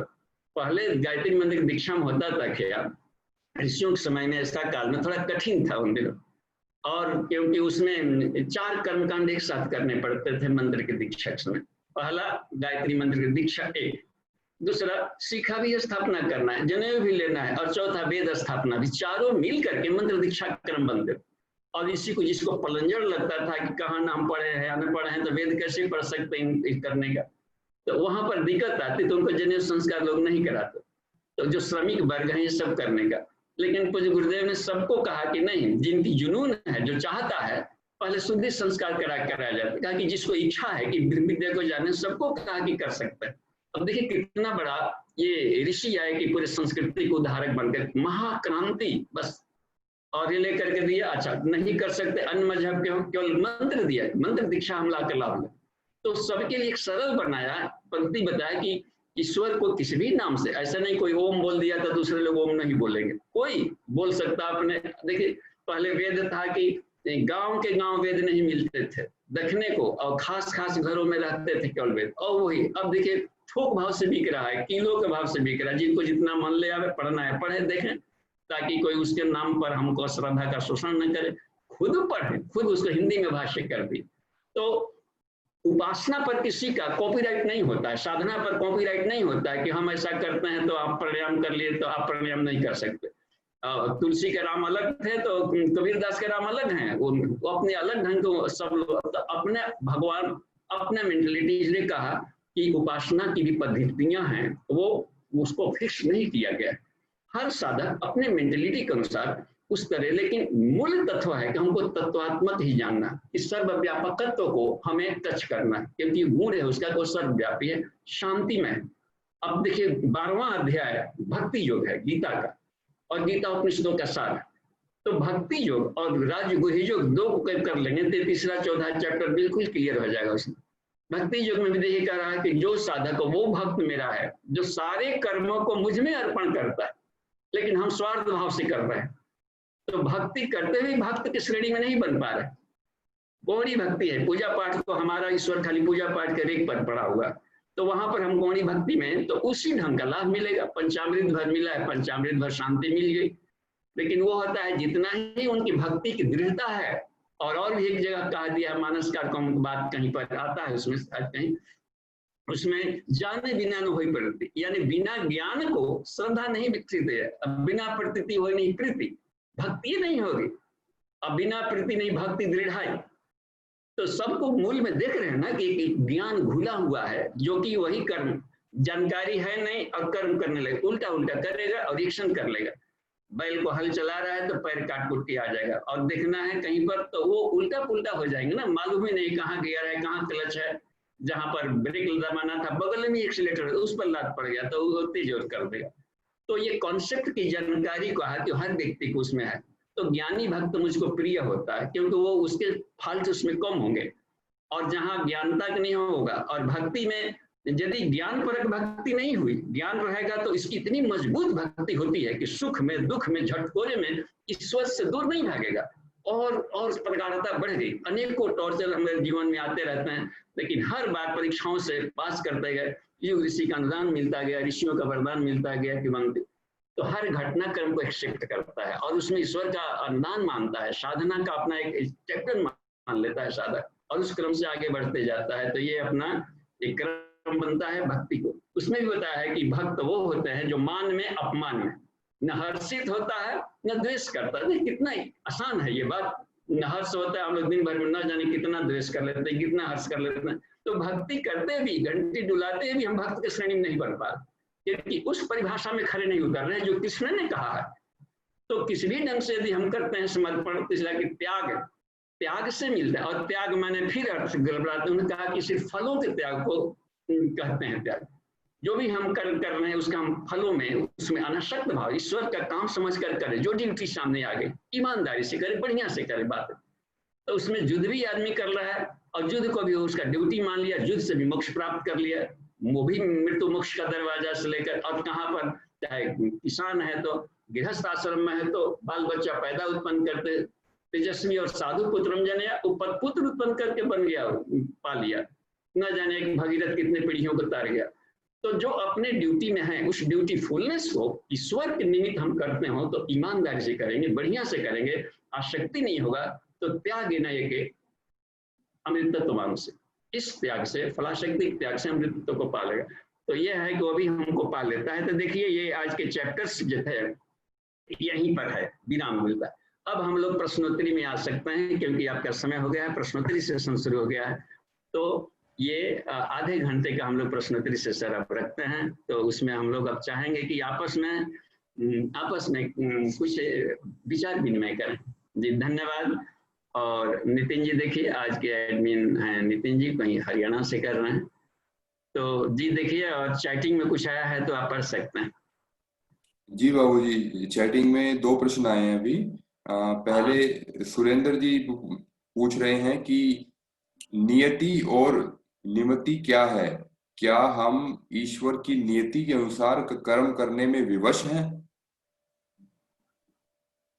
देखिए नियति शब्द रख दिया गया है कि उसमें कुछ प्रारब्ध शब्द भी इस्तेमाल किया जाता है नियति शब्द को। ये आपके नियति में, आपके भाग्य में ऐसा लिखा था। तो देखिए प्रारब्ध के बारे में लिखा है ऋषि ने कि 3 तरह के हमारे कर्म होता है। एक को बोलते हैं क्रियमाण, यानी अभी हमें छूट मिली है अपना भाग्य बनाने का, तो इसमें छूट मिला है पूरा ये, तो ये इसमें हम बाध्यता हमारी नहीं है, क्योंकि एक स्पेशल राइट दिया है ईश्वर ने। ये प्रज्ञोपनिषद में देखिए आपको पिपलाद जिसके हैं प्रथम खंड में पिपलाद अध्यक्षता करना है, और ब्रह्म ज्ञानी अष्टावक्र ने प्रश्न कर दिया था इसमें। तो उसके प्रश्न में ये आ गई है कि आदमी एक दुखी है, एक सुखी है, ये है तो एक ये बन गया, एक खूब पढ़ना पड़ रहा है तब जाके पास किया, एक ही लाइन पढ़ा था पास करके निकल गया। ये क्या है नियति के लिए, कैसे क्या बनता है? तो कहा कि जो कुछ भी भाग्य बनाया है बिगड़ा है उन्होंने खुद बनाया है, बस अभी या कभी की क्रियाओं की प्रतिक्रिया है। एक और बात उन्होंने कह दिया है कि ईश्वर ने अपने भाग्य बनाने की भी छूट दिया है, मानव स्वस्थ भाग्य से विधाता स्वमेव है। तो यहाँ पर नियति के अनुसार करने वाला बंधन खत्म हो जा रहा है कि वो जो बाध्यता थी तो वो क्या करता है, हमारी क्रियाएं पिछले वाली एक्सीडेंट बन के आता है, वहां अपना कोई गियर काम नहीं करता है। लाख करेंगे लेकिन जिस दिन दुर्घटना होनी है ऐसा होता है तो वहां पर हो ही जाएगा। तो जो पिछले हमारी क्रियाओं की प्रतिक्रिया आती है और जो पक गई है, परिपाक, उसको विपाक शब्द भी कह दिया, जो पक गया है, तो जो पक गया है तो फल चुएगा ही चुएगा, और उसमें सह लेने में ही भलाई है। तो आदमी क्या कर सकता है कि उसमें तो प्रारब्ध को सहने के लिए ईश्वर की गोद में चले जाए, तो ईश्वर का एक औरा चारों तरफ आ जाता है, तो उसके प्रारब्ध को भी अकाल मृत्यु को भी बचा लेता है। तो इसलिए हमेशा कहा है कि सोहम अस्मित में वृत्ति अखंड, सोहम का जो भाव है वो अखंड वृत्ति हम बना के रखें तो दीप शिखा सुई परम प्रचंडा, तो वो इस तरीके से क्या आता है तो आत्मानुभव भी होगा, लाभ भी मनता है। तो माँ में कम शरण बढ़ जाए, मेरे शरण, तो जो क्षमा वहां में हम तुम्हारी रक्षा भी करूंगा, तुम्हारी ये भी करूंगा, लेकिन जहां पर भलाई है इस शरीर को छूटने में वो ईश्वर जानता है, इससे बढ़िया स्टेज में ले जाएगा, सुख अन्य शरीरी कामों से काम लेगा, तो वो ईश्वर के द्वारा संचालित तो हो रहा है। लेकिन नियति जो अपने यानी अपने जो क्रिया की प्रतिक्रिया है उसका एक पोटेंसी होता है, वो आएगा, कर्म करेगा, सड़क के निकल जाएगा, अपने ड्यूटी करते रहे, तो क्रियामार पर छूट है। तो वही पिपलाद ऋषि बताया है कि हे अष्टावक्रादि ऋषियों, मनुष्यों को ईश्वर ने बना दिया अपना राजकुमार, और एक सिस्टम, एक ड्यूटी दे दिया कि आत्मा का विकास करना और धरती को स्वर्ग बनाना, हमने एक बॉडी सिस्टम दे दिया। लेकिन एक छूट दिया है, स्पेशल राइट कहते हैं जिसको हर मनुष्य को मिला है, विशेषाधिकार। वो विशेषाधिकार ये है कि श्रेय और प्रिय रास्ता बताया कि यानी एक प्रिय का रास्ता है जिसमें कि हम सुख भोग, प्रकृति का इंद्रिय भोग, भोगार्थ भी बना है और मोक्षार्थ भी बना है, 2 काम इसके, मोक्ष भी दिलाएगा, भोग भी दिलाएगा। तो जो भोगमय जीवन जी करके केवल मोक्ष को छोड़ देते हैं यानी आत्मिक विकास को रोक देते हैं, वो कष्ट में आते हैं। तो ये चयन का छूट आदमी को मिला है, यहाँ पर नियति काम नहीं कर रही, चयन की जो छूट है ये नियति के बिल्कुल फ्रीडम है, ये आत्मा को एक विशेषाधिकार मिला, इसका जो सदुपयोग किया दुरुपयोग किया वैसा बन जाता है। तो ये इसमें बात बन रही है। तो बाध्यता सिर्फ प्रारब्ध को के लिए आता है और वो एक्सीडेंट के रूप में आता है, जब भी आता है तो ये उसमें लिखा है कर्मणागति। अब देखिए हाँ एक और प्रश्न आया हुआ है। जी जी बाबू जी, पुरुषोत्तम जी का ये प्रश्न है, क्या चित्त की भी धाराएं होती हैं? अगर होती हैं तो कौन कौन सी होती हैं? इस चीज की धारणा नहीं सुन पाए। चित्त की, चित्त। हाँ, तो देखिए चित्त चित्त वृत्तियों का निरोध है, तो चित्त की धारणाओं को आधार पर कर, देखिए चित्त की धारणाओं का कोई लिमिटेशन नहीं है। अब रह गया कि क्षिप्त विक्षिप्त और अवस्थाओं को उन्होंने बताया है कि ये होता है कि अभी हम और थोड़ी इच्छा बन रही है कि थोड़ा अध्यात्म की तरफ बढ़े, थोड़ा वो करें, थोड़ा सा और हो गया तो उसमें गतिशील भी हो गया, ऐसे वर्गीकरण किया है।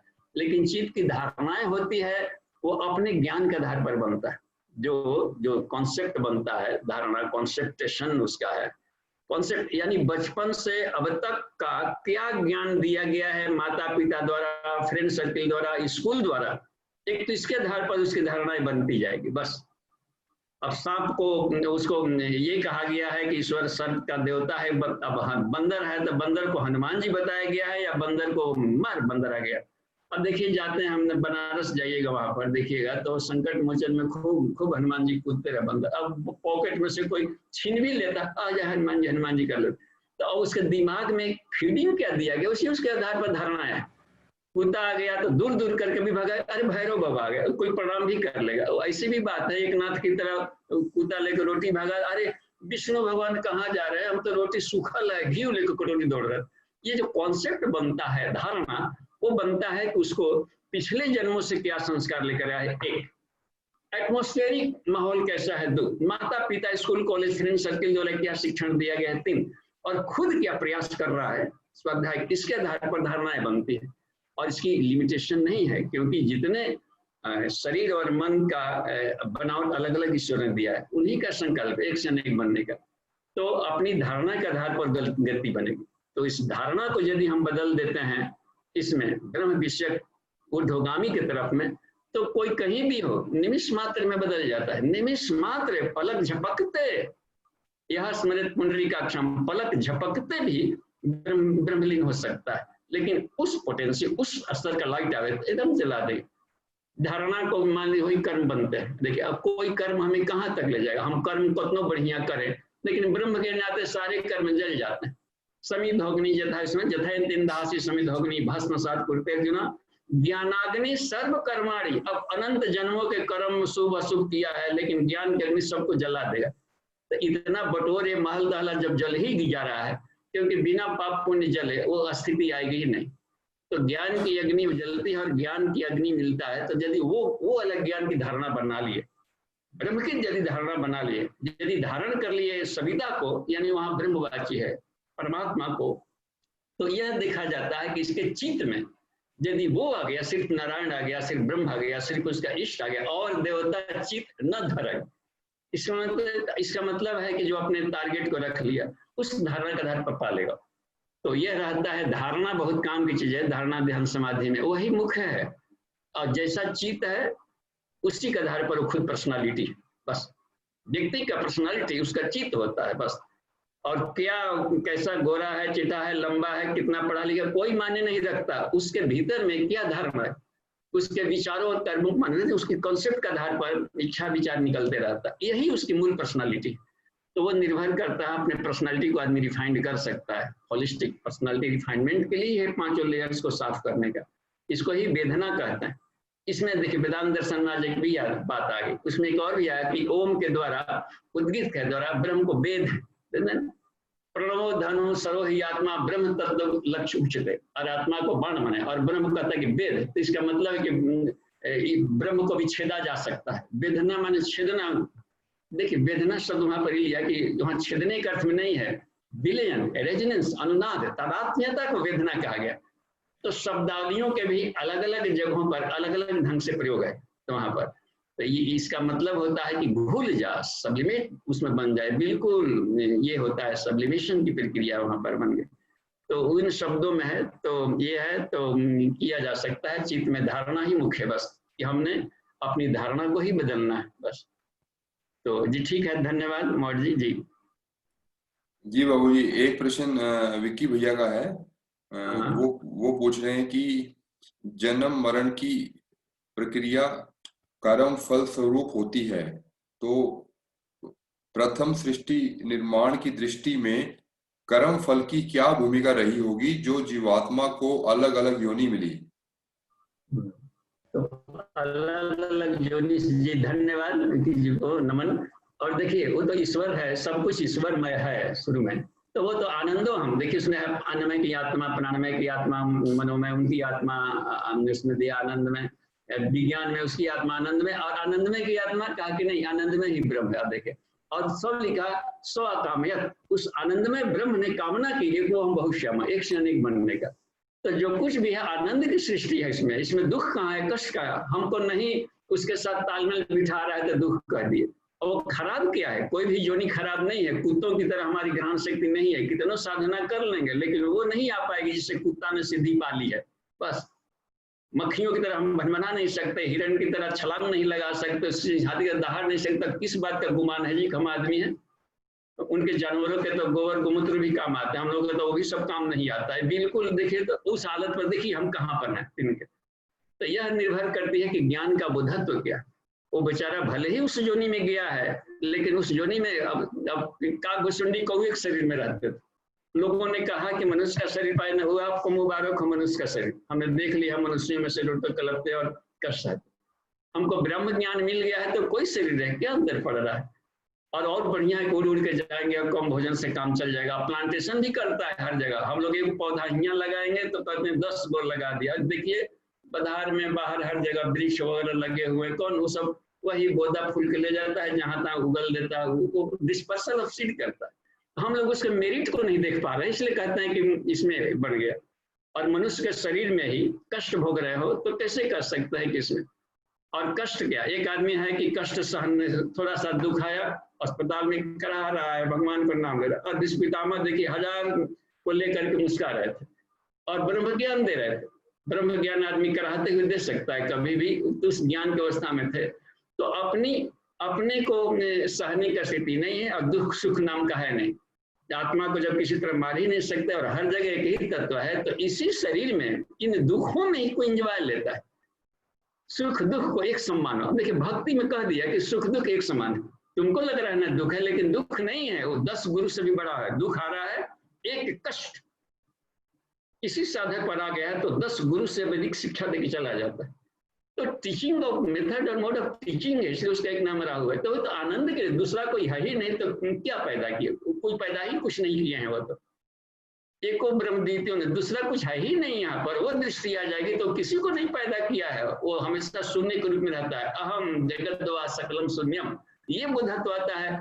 इसी को बुद्ध शून्य लय समाधि में कहते थे कि आओ, यहाँ पर कोई सत्ता ही नहीं है, उस ज्ञान के नेत्र में नहीं है। तो ये चुंबकीय तरंगों को आंखों कुछ ऐसी देख लेती है कि ये लहर है, ये सॉलिड है, ये कहे कि यहाँ पर कोई सॉलिड नहीं है, कोई भी वस्तु नहीं है, लेकिन एक ऊर्जा है घुली हुई, वो आनंद है, शांति है, तो दूसरी कोई सृष्टि ही नहीं है।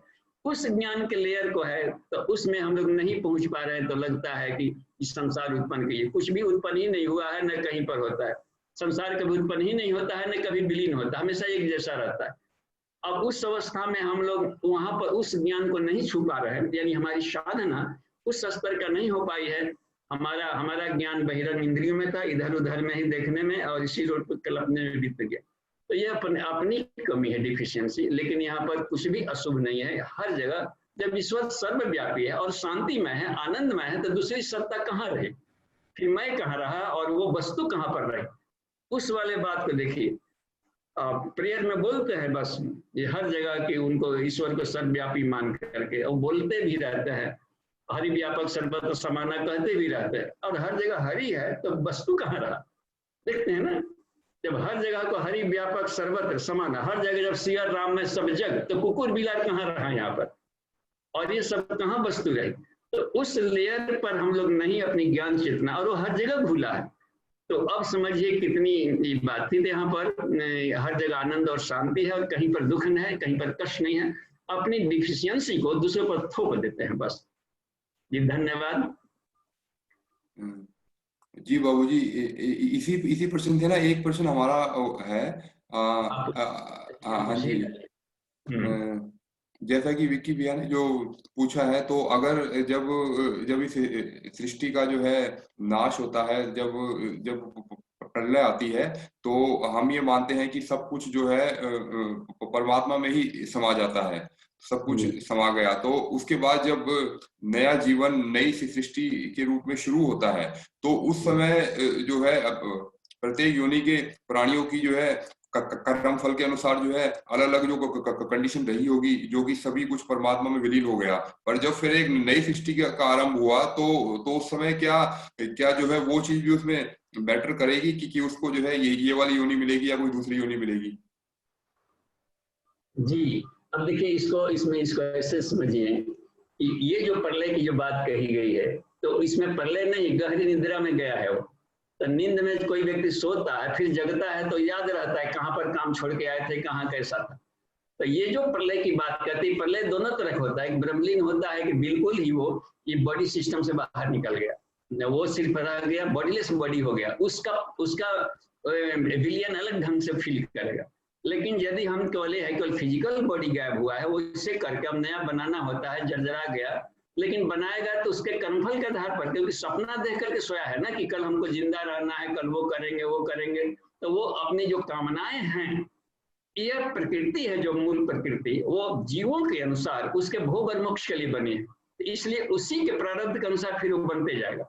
ये ऑटो सिस्टम बना दिया है परमात्मा ने, बस कल तभी मीठी नींद सो रहा है, नहीं तो कितना करते रहेगा। वो ऐसा एक सिस्टम ही डाल दिया है, संकल्प लिया बस शुरू हो गया सारा सिस्टम, उसकी अध्यक्षता में सारे ही सर्विस सब करता, तो वो उसमें बात बनेगी। तो अपने जो नई सृष्टि बनेगी तो जहां से चैप्टर छोड़ा था उसी क्रम से वही नाम आएंगे, फिर वही सूर्य, वही चंद्रमा, लेकिन हर बार का सूर्य एक नयापन लिए आएगा। हम लोग लगता है ना कि कल का सूर्योदय वही था, वही वो रोज नहीं था, रोज नहीं आया, खाली नाम भर सूर्य है उसका। कल की साधना और आज की साधना में हमारी अंतर पड़ जाती है, कुछ नया आभास, कल के पढ़ा लिखा फिर आज उसी चैप्टर को पढ़िए, लगेगा कोई बुक पढ़ रहे, लेकिन एक नए अर्थों में आप जी रहे होते हैं। तो नवीनता भी साथ में है ना, एक ओम बहुश्यामा का, उसमें नवीनता भी रहेगी, केवल नामकरण भर वही रहता है। एक बार राम आ गए थे नहीं, जब वशिष्ठ के पास गए थे राम जी, जो वशिष्ठ में है, तो उन्होंने कहा कि हे राम तुम 8वें राम हो। अब देखिए इसका मतलब है कि इस क्रम में उस नाम के अनेक, आज भी तो वोटर लिस्ट में हर गांव में न जाने कितने राम रहते हैं, रामचंद्र रहेंगे, सीता जी रहेंगे, तो वो रहता है कि तुम 8वें राम हो। उस स्तर का इन्होंने साधना कर लिया, उस स्तर के वो प्रजापति योनि स्तर का अपना काम करने लगे, तो उस स्तर की आत्माएं आकर काम कर रही, तो वो उसी आधार पर प्रारब्ध के आता। एक और भी बात कहा कि अगली बार तुम आओगे तो कृष्ण बनोगे, और कृष्ण बनोगे तो 16वीं बार कृष्ण बनोगे, और अपने शरीर का 2 पार्ट कर दोगे, आधा अर्जुन बन जाओगे और आधा कृष्ण बन जाओगे। अर्जुन बनकर अमुक अमुक प्रश्न करोगे और कृष्ण बनकर अमुक अमुक उत्तर दोगे। अब देखिए सारी बातों को उन्होंने पहले ही पूरा गीता सुना दी, और जब बुध आएगा वो 108वीं बार आएगा। इसका मतलब होता है कि नाम वही भले रहे, लेकिन उनके एक नयापन, एक ताजगी, कर्मफल के आधार पर निरंतर प्रगति क्रम हम है। जी ठीक है, धन्यवाद जी, धन्यवाद।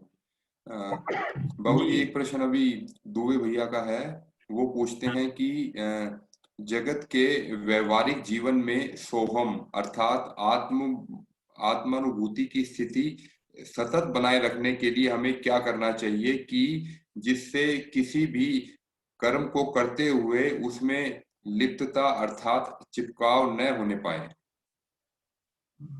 देखिए इसके लिए सरल तरीका है कि जब हम लोग साधना में बैठते हैं सुबह में, हर कोई कुछ न कोई आंख मूंद के कुछ न कुछ सोचता ही है, क्या करना है, ध्यान करना है। तो मान लेके जो भी सोचा, जो भी किया, उतने समय तक जरूर कुछ न कुछ पॉजिटिव आवरण में रहा होगा,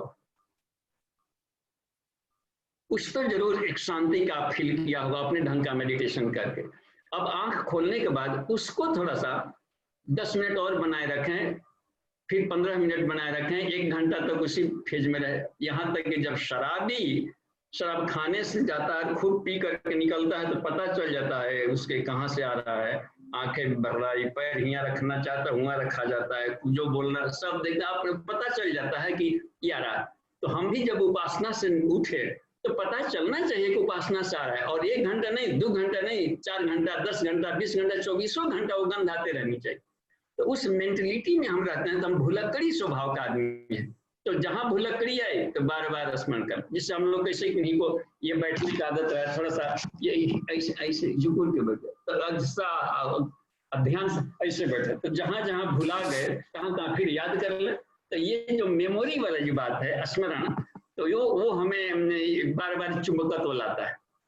तो उसी को कहा कि सोहम स्मृति वृत्ति अखंड, जहां भुला जाए तहां पर आ जाए।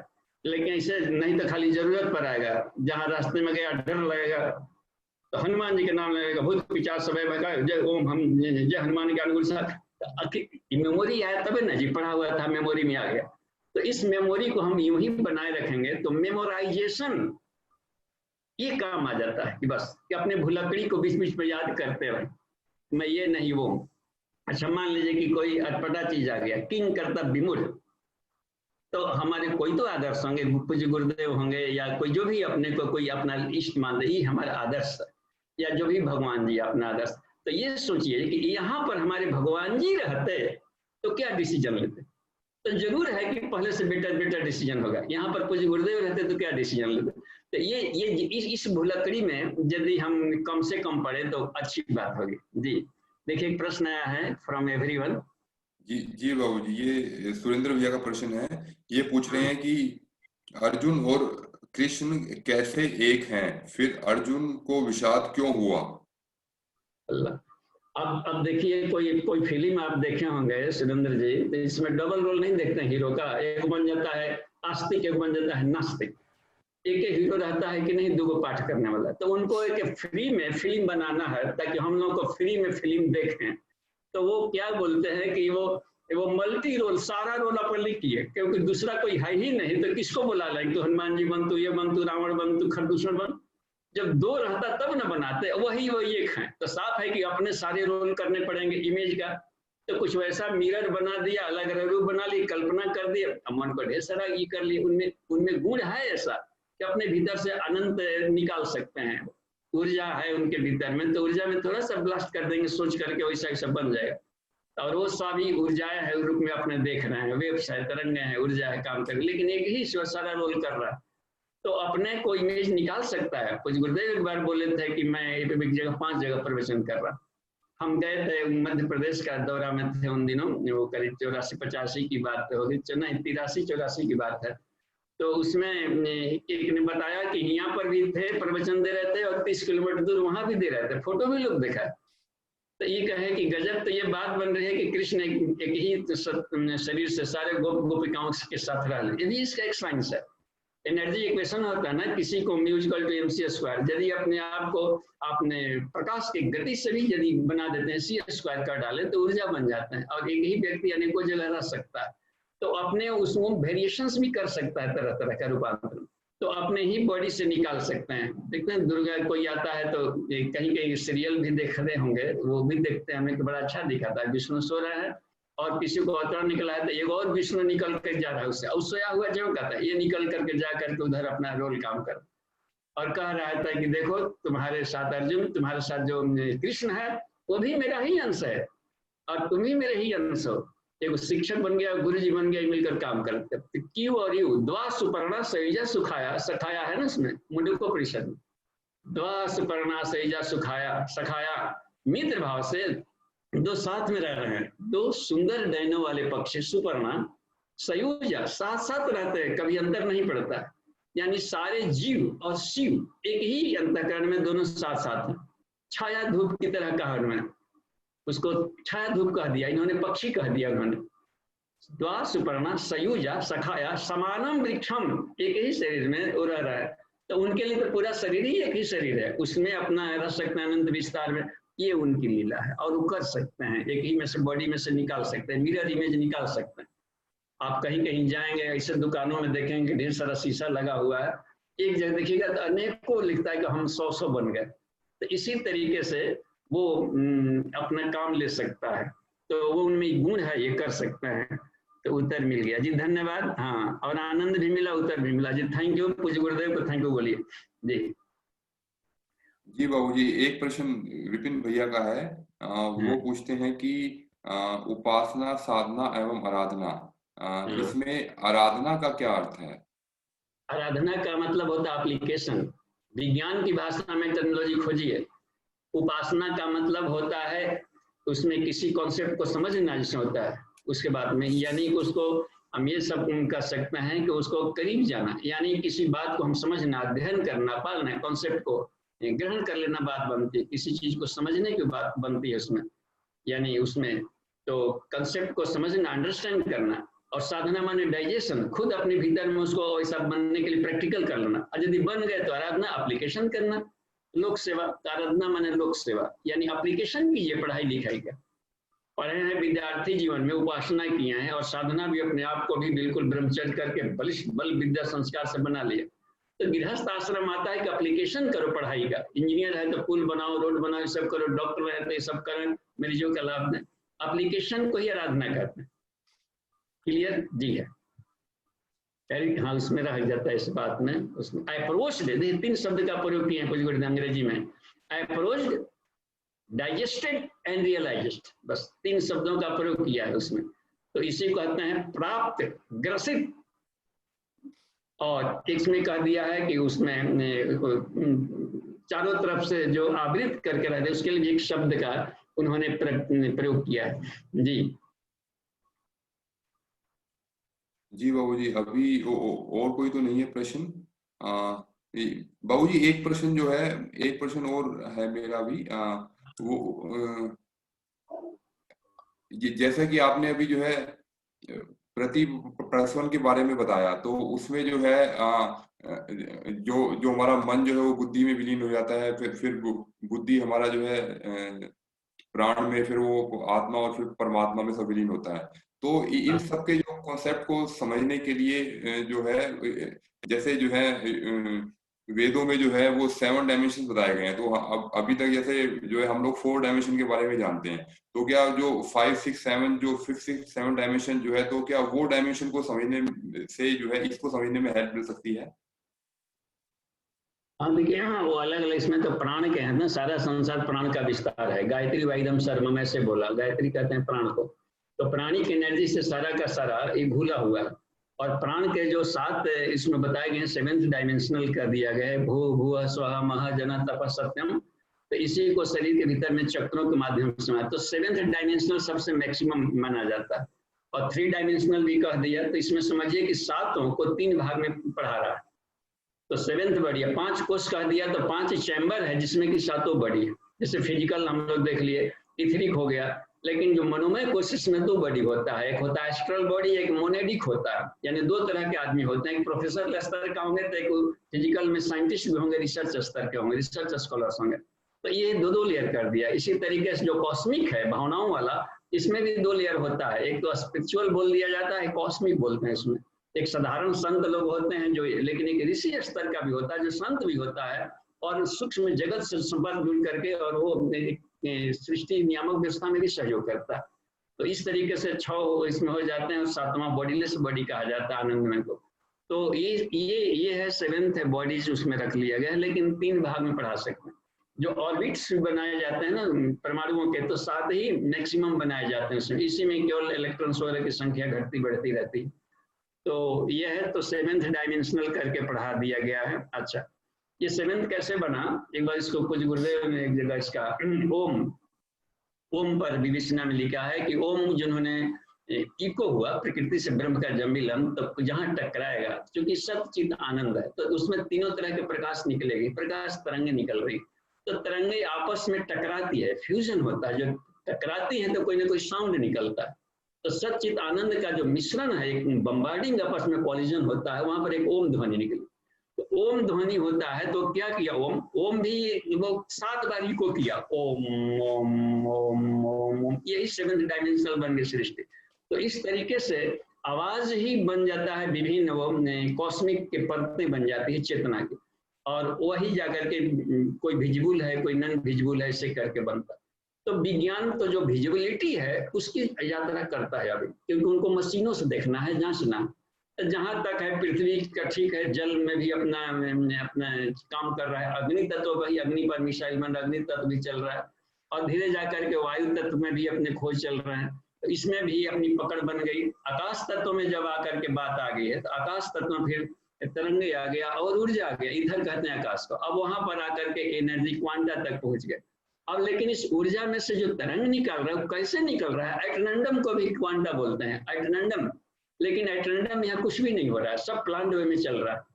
तो वो विवेक युक्त ऊर्जा है। तो अब विवेक वाला परत है आकाश से ही, जब हम इतना है जिसमें सूक्ष्म प्लाज्मा के रूप में आ गए, लेकिन आकाश से ऊपर भी है, मन का भी एक लेयर बन जा रहा है। देखिए मन से भी ऊपर बुद्धि का लेयर, क्रमशः आकाश के भीतर आकाश सूक्ष्म होते जा रहा है। और सभी जगह ओम का ही राज्य है, यानी ध्वनि विज्ञान से हर जगह अपना काम कर रहा है।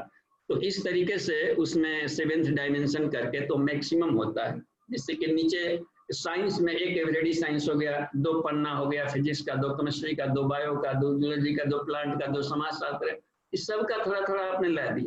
और ऊपर जाए तो आप साइंस पढ़ते हैं कि आर्ट्स पढ़ते हैं, कॉमर्स पढ़ते हैं। अच्छा साइंस में कंप्यूटर साइंस पढ़ रहे हैं कि क्या पढ़ रहे हैं, तो उसमें आप देखिए अलग अलग बन गया। अच्छा फिजिक्स पढ़, अब फिजिक्स में भी एमएम गया तो फिर 9 सब्जेक्ट हो जा रहे हैं। इसी को सूक्ष्मीकरण कहा जाता है। तो वो सूक्ष्मीकरण की अवस्था में समझाना है। तो गायत्री हृदय में 7 को अलग अलग करके पूछा है याज्ञवल्क्य ने कि भू क्या है, भू क्या है, 7 लोग बता दिया, यानी कॉन्शसनेस के सारे लेयर्स हैं। तो वो क्रम में उसमें रखा है। तो ठीक है, धन्यवाद। और समय लगता है कि हो गया, अभी 2 मिनट है अभी जी। अच्छा 2 मिनट है तो कुछ पूछिए, नहीं तो अनुभव बांटिए। जी बाबूजी, इसमें जो आपने सूक्ष्मीकरण का जो बताया, तो ना उसको अगर आज के विज्ञान के हिसाब से समझते हैं तो उसमें ना ये समझ में नहीं आता कि सूक्ष्मीकरण में जैसे कि जो है मन बुद्धि में विलीन हो रहा है, और फिर ऐसे आते आते तक अंत में आत्मा और फिर वो परमात्मा। तो कोई बड़ी चीज जो है वो छोटे में विलीन जो है वो कैसे हो सकती है? तो उसको समझने के लिए जो है मतलब आज उसको थोड़ा सा बाबूजी थोड़ा बताइए कि उसको विज्ञान के हिसाब से कैसे समझ सकते हैं। देखिए हम तो बड़े छोटे में कहाँ हो रहा है, क्रमशः बड़े बड़े में होगा। देखिए न तत्र सूर्यो भाति न चंद्र तारका, ये कठोपनिषद में आने वहां पर सूर्य नहीं चमकता है, चंद्रता नहीं। नेमा विदितो भांति कुतो है अग्नि, जहाँ बिजली की भी चमक न हो, यानी उसकी भी सत्ता वहां पर पदार्थ के रूप में नहीं विलीन हो जा रहा है। यानी सत्ता नहीं होने का मतलब होता है कि फ्यूज हो जाना, वहां पर विलीन हो जाना वहां पर। और भी देख रही है वहां पर तमेव भांतम अनुभाति सर्वम, उसकी चमक से सब चमक रहे हैं। तस्य भाषा सर्वम इदम विभाति, उसके प्रकाश से सूर्य भी चमक रहा है। इसका मतलब है इससे शक्तिशाली है। यानी सूर्य के देखिए डायमेंशन कितना बड़ा है, पृथ्वी से कितना बड़ा है, अनेकों अनंत अनेकों गुना बड़ा है, करोड़ों के क्रम में सब भाग रहे हैं, लाखों क्रम में भाग रहे हैं। और वो भी अपने से बड़े सूर्य की परिक्रमा कर रहे हैं, वो अपने से बड़े का। अब इसकी भी अनंत श्रृंखला है। इसका मतलब है कि बड़ा से बड़ा भी कोई होगा, सॉलिड में भी जो चला रहा है उसके लिए भी तो स्पेस चाहिए। तो अब यह है कि जो बड़ा है उसी में ना विलीन होगा, वायुभूत होगा, पदार्थ बनेगा, मैटर बनेगा, ऊर्जा बन जाएगा, तो कहीं तो स्पेस में रहेगा। तो उसको उन्होंने कह दिया आकाश कह दिया, जिसमें कि सब फ्यूज हो जाते हैं। तो हमेशा छोटा जो है बड़े में, छोटी नदी बड़े नदी में जाकर मिलती है, और उसका है तो ड्रॉपलेट बन के आता है, वो आएगा। इसलिए कहा कि मैं अंतःकरण में विराजता हूँ, गुहा में हूँ। तो चूंकि ये आकाश के रूप में है, सीधा आकाश, इसलिए सब जगह है। यदि कोई पार्टिकल में रहता तो फिर जाकर सर्वव्यापी नहीं बनता। सर्वव्यापकत्व का मतलब ही होगा कि वो आकाश ही तत्व के रूप में है। आकाश यानी सर्व, सब जगह एक शून्य के रूप में घुला है, लेकिन उसमें ये गुण है, शांति का गुण है, आनंद का गुण है।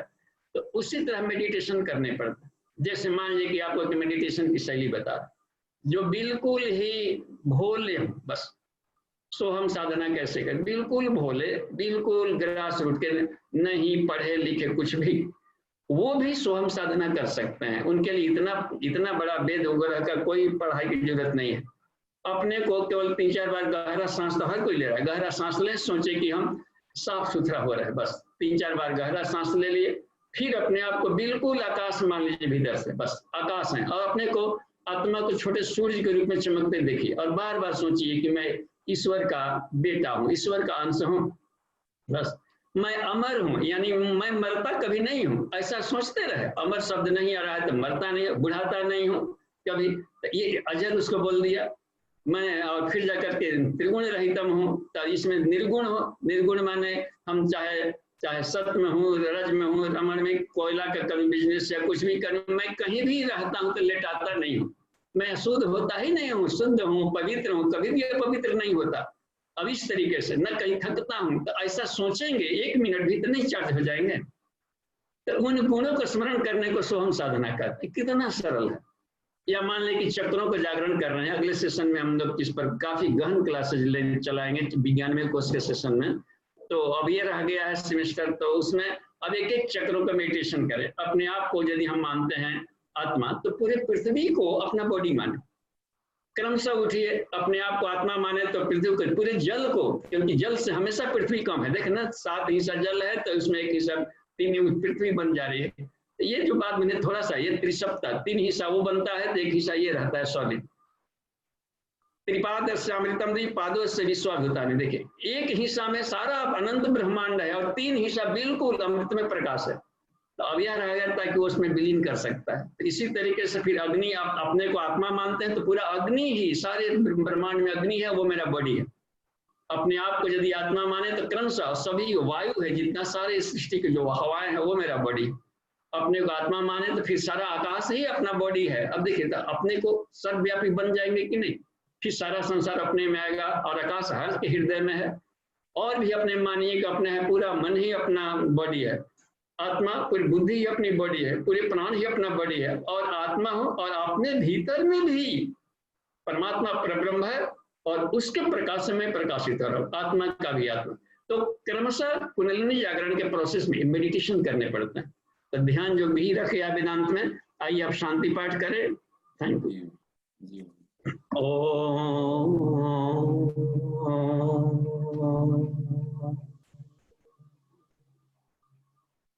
शांति शांति शांति। समाप्ति।